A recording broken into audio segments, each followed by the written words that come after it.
प्रिय दर्शकों नमस्कार। ऋषि ज्योतिष में आपका स्वागत है।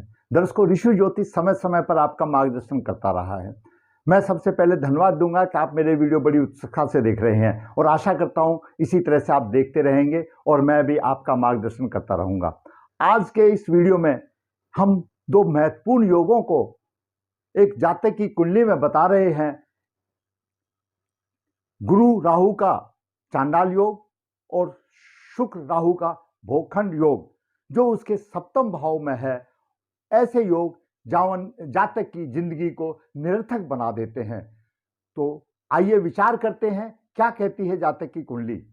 दर्शकों, जातक का जन्म 28 सितंबर 1994 आद्रा नक्षत्र चरण 4 कृष्ण पक्ष 9 बुधवार को हुआ। लगभग 8:30 पर शाम को जन्म हुआ। शाम का जन्म जातक का जन्म के समय पर मेष लगन उदय हुआ। 27 डिग्री लेकर के विराजमान है। केतु 22 डिग्री लेकर विराजमान लगन में है। तृतीय भाव में चंद्रमा मिथुन राशि का 18 डिग्री लेकर के विराजमान है। चतुर्थ भाव में लग्नेश मंगल नीच राशि में 2 डिग्री 45 मिनट लेकर के विराजमान है। छठे भाव में सूर्य कन्या राशि में 11 डिग्री 28 लेकर के विराजमान है। तो वहीं सप्तम भाव में बुध 7 डिग्री 21 मिनट लेकर के विराजमान है।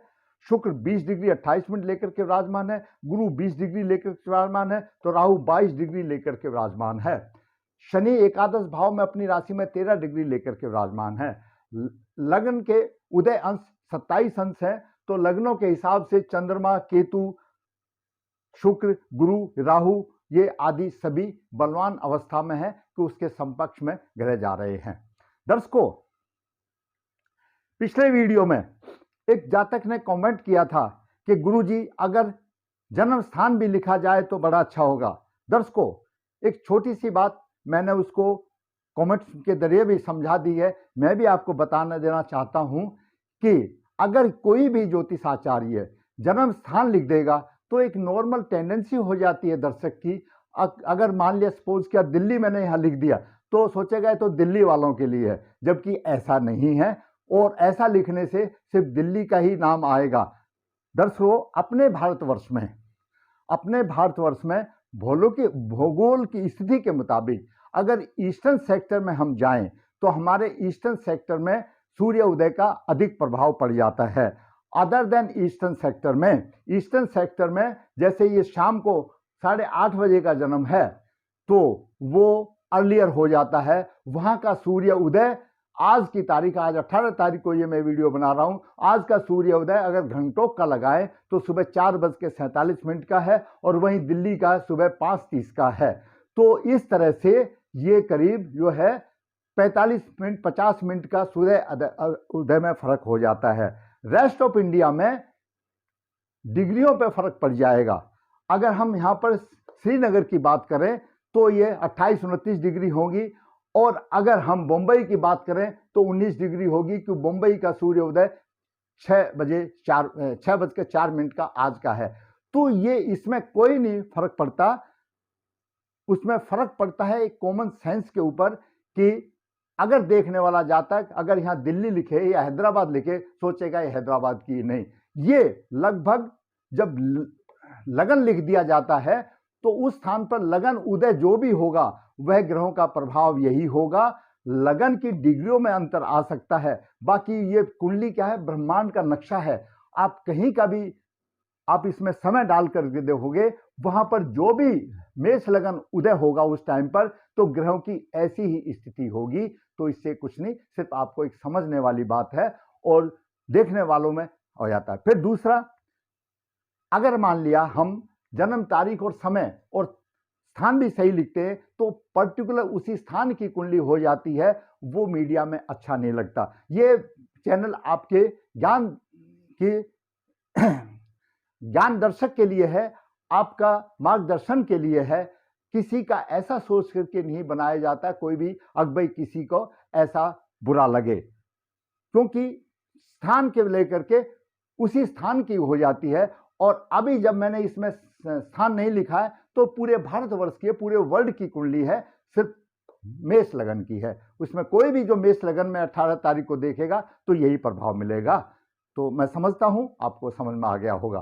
बात करते हैं मेष लगन की। मेष लगन वालों का थोड़ा सा स्वभाव उग्र होता है, स्वतंत्र विचार के होते हैं, जोखिम से कार्य करना उनकी आदत होती है, क्योंकि मेष लगन है, मेष लगन सेनापति है, अनुशासन प्रिय होता है, बाल की खाल निकालना उनकी आदत हो जाती है। ये लोग बहुत कम हंसते हैं। लग्नेश मंगल चतुर्थ भाव में नीच राशि में है। अगर चतुर्थ भाव में नीच राशि में है तो चतुर्थ भाव हमारे छाती से अंगों का स्थान है। कहीं ना कहीं अपनी दशा में ये रोग देगा, छाती संबंधी, फेफड़ों में होने दो, हृदय में होने दो, कहीं ना कहीं रोग होने की आशंका उसमें बनी रहती है। बात करते हैं सूर्य की। सूर्य पंचम भाव का स्वामी है और छठे भाव में। पंचमेश जब छठे भाव में हो गया तो संतान सुख में परेशानी आएगी। अगर संतान होने से भी वो अयोग्य संतान होगी, उसका व्यवहार माता पिता के प्रति अच्छा नहीं रहेगा। ऐसे जातक के शत्रु अधिक होते हैं। लेकिन कन्या राशि का सूर्य अपना काम निकालने में तत्पर रहता है और बड़ी शान शौकत से जीवन व्यतीत करता है। बात करते हैं चंद्रमा की। चंद्रमा चतुर्थ भाव का स्वामी है, तीसरे भाव में है। चंद्रमा पर राहु की पंचम दृष्टि है, राहु की नवम दृष्टि चंद्रमा पर है। चंद्रमा पीड़ित हो रहा, मानसिक बल कमजोर हो रहा। राहु यहाँ सप्तम भाव में बैठा और नवम दृष्टि से चंद्रमा को पीट रहा है। चंद्रमा का मानसिक बल कमजोर हो रहा, जातक का चंद्रमा पीड़ित है। बात करते हैं बुध की। बुध तृतीय भाव का स्वामी है और छठे भाव का स्वामी है और बुध सप्तम भाव में है। जब छठे भाव का स्वामी सप्तम भाव में चला गया तो कहीं ना कहीं दाम्पत्य जीवन में कटुता का कारण बनता है। और सप्तम दृष्टि लगन को दे रहा है, रोगेश है, रोग का भावी है, लगन को देख रहा है, शत्रु का लगन है। मंगल बुध का शत्रु माना जाता है और लगन जातक स्वयं है तो रोगी बनाएगा। बुध भी मंगल से पीड़ित है, चतुर्दश से बुध भी पीड़ित है। यहां पर चंद्रमा भी पीड़ित है और बुध भी पीड़ित है। अब बात करते हैं शुक्र की। शुक्र इस कुंडली में या किसी भी कुंडली में शुक्र भोग विलास का कारक है, अच्छा दाम्पत्य सुख देने वाला है। जिसका शुक्र अच्छा है उसका दाम्पत्य जीवन भी अच्छा है, ऐसा हमारे शास्त्र के विद्वानों ने, हमारे ज्योतिष के विद्वानों का एक कथन है। शुक्र द्वितीय भाव का स्वामी है। पराशर जी का ये सूत्र है, अगर द्वितीय भाव का स्वामी सप्तम भाव में हो तो ऐसा जातक ऐसे काम करेगा ताकि उसको समाज में निंदा मिलेगी। साथ साथ उनका यह भी कहना है कि ऐसा शुक्र अगर पाप ग्रह से पीड़ित हो तो ऐसे जातक का जीवन साथी भी ऐसा काम करेगा जो कि समाज में निंदा का पात्र बनेगा। ये अशुभ स्थिति बनती है शुक्र की। शुक्र सप्तम भाव में अपनी राशि में है। वैसे ही साधारण तौर पर सप्तम भाव में शुक्र अच्छा नहीं माना जाता, क्यों? शुक्र भोग विलास का कारक है और सप्तम भाव भोग का स्थान है। सप्तम भाव में राहु से पीड़ित है तो ये निंदा का कारण बनता है। जातक मजबूरी में ऐसे काम कर देता है कि समाज में निंदा का पात्र बनकर के रह जाता है। अब बात करते हैं गुरु की। गुरु नवम भाव का स्वामी है और द्वादश भाव का स्वामी है। नवम भाग्येश है, भाग्येश का स्वामी केंद्र में चला गया। उस स्थिति से अच्छा होता है कि भाग्य का स्वामी केंद्र में आ गया, त्रिकोण का स्वामी केंद्र में आ गया, लेकिन राहु से पीड़ित है, चंडाल योग बना रहा है। दूसरी तरफ द्वादश भाव भी भोग का स्थान है। भोग के स्थान का स्वामी गुरु सप्तम भाव में चला गया, भोग के स्थान में चला गया। गुरु भी राहु से पीड़ित है और चंडाल योग बना रहा है। ये दोनों स्थिति ऐसी है जातक को जीवन में कष्ट भरमार देगी और निंदित काम कराने के तत्पर होगा। बात करते हैं शनि की। शनि दसम भाव का स्वामी है और एकादश भाव का स्वामी अपनी राशि में है। आमदनी अच्छी होगी, लेकिन दर्शकों शनि पर भी राहु का प्रभाव है। पंचम दृष्टि से शनि राहु को भी पीट रहा है, तो वहां पर भी कहीं ना कहीं दिक्कत वाली बात होगी। अब हम इस कुंडली में मोटे तौर पे आपको दिखाते हैं कि कुंडली में बुध के ऊपर मंगल का प्रभाव है, बुध भी पीड़ित है, कहीं ना कहीं बुध भी पीड़ित है। शुक्र द्वितीय भाव का स्वामी है और सप्तम भाव का स्वामी है शुक्र, और राहु से भोखंड योग बना रहा है। यह भी अच्छा योग नहीं है, यह भी पीड़ित है। भाग्य भाव का स्वामी गुरु है और द्वादश भाव का स्वामी गुरु के साथ राहु मिलकर के चंडाल योग बना रहा है। यह भी गुरु राहु का चंडाल योग है, यह भी शुभ नहीं है। राहु की पंचम दृष्टि शनि पर है, शनि भी पीड़ित हो रहा है। आमदनी के भाव का स्वामी कर्म भाव का स्वामी पीड़ित है, तो कर्म अच्छे नहीं होंगे, आमदनी में रुकावट होगी। राहु की नवम दृष्टि चंद्रमा पर है, चंद्रमा भी पीड़ित है और लगन भी पीड़ित है, क्योंकि राहु का प्रभाव है, केतु का प्रभाव है। राहु केतु केंद्र में है, काल सर्प दोष माना जाता है। और लग्नेश मंगल कुछ मदद करने वाली बात नहीं है, क्योंकि भी मरा हुआ 2 डिग्री पर है। तो ऐसी कुंडली में आपने ये देखा कि जातक के सारे ग्रह ही निष्फल हो रहे हैं। शिक्षा कैसे मिलेगी, शिक्षा में कमजोर, तो शनि शिक्षा के भाव को देख रहा है, संतान कैसे मिलेगी। सूर्य 6ठे भाव में चला गया, खड्डे में गिर गया। शिक्षा बुद्धि का कारक है, बुद्धि प्रॉब्लम आ गई। गुरु ज्ञान का भंडार है, ज्ञान भी पीड़ित है। लगन स्वयं अपने आप में जातक का प्रतिनिधि करता है, लगन पर भी राहु केतु का प्रभाव है। और चंद्रमा मन का कारक है, मन भी पीड़ित है। इसे ऐसी कुंडली में चंद्र बल भी कमजोर है, सप्तम भाव भी पीड़ित है, दाम्पत्य सुख का भी उसमें दिक्कत है। ऐसे बच्चे की या बच्चे की शादी होने में दिक्कत होती है। साधारण तौर पर यह कहा जा सकता है इनका गृहस्थी जीवन निरर्थक हो जाता है।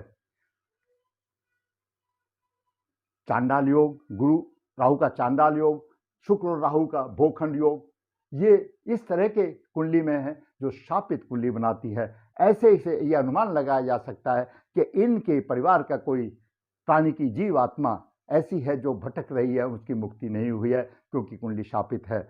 अब बात करते हैं उपाय की। दर्शकों, इस कुंडली का बिना शापित योग निकाले कोई उपाय नहीं है। आपको पितृदोष निकालना ही पड़ेगा। पितृदोष के साथ कालसर्प दोष निकालना पड़ेगा। गुरु राहु का भोखंड, गुरु राहु का चंडाल योग की शांति करानी पड़ेगी। शुक्र राहु का भोगंड की शांति करानी पड़ेगी।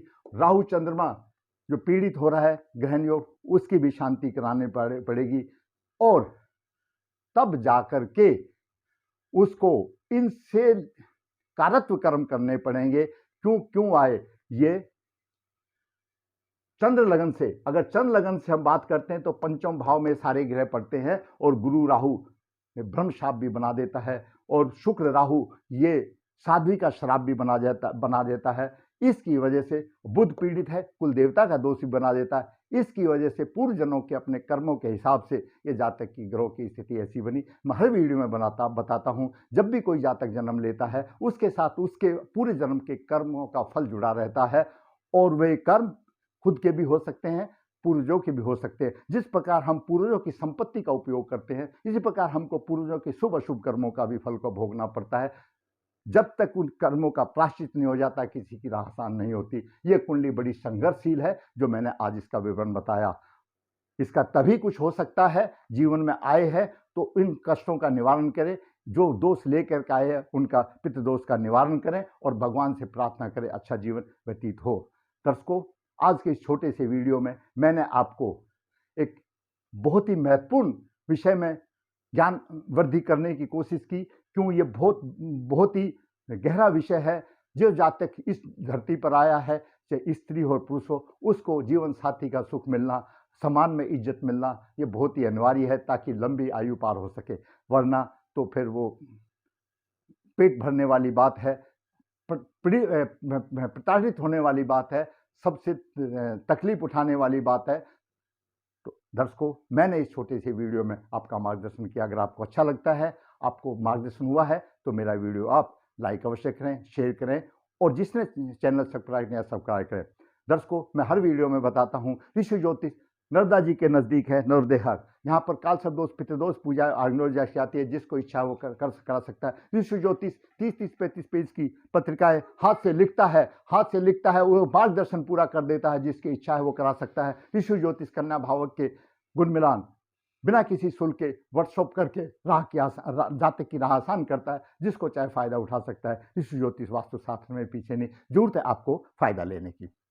हम तो फिर कहूँगा, मेरा तो काम है आपका मार्गदर्शन करना। मैं कहूँगा कि आप वीडियो का अच्छी तरह से देखें, और अपने कमेंट्स के द्वारा मेरा ज्ञान आगे की तरफ बढ़ाएं, ताकि मैं आपका इसी तरह से आपके कमेंट से मैं देख सकूं कि मेरा वीडियो अच्छा है या नहीं है, और मैं आपका ज्ञान कराने के लिए और आगे अग्रसर बना रहूं। मुझे आपसे यही उम्मीद है। धन्यवाद।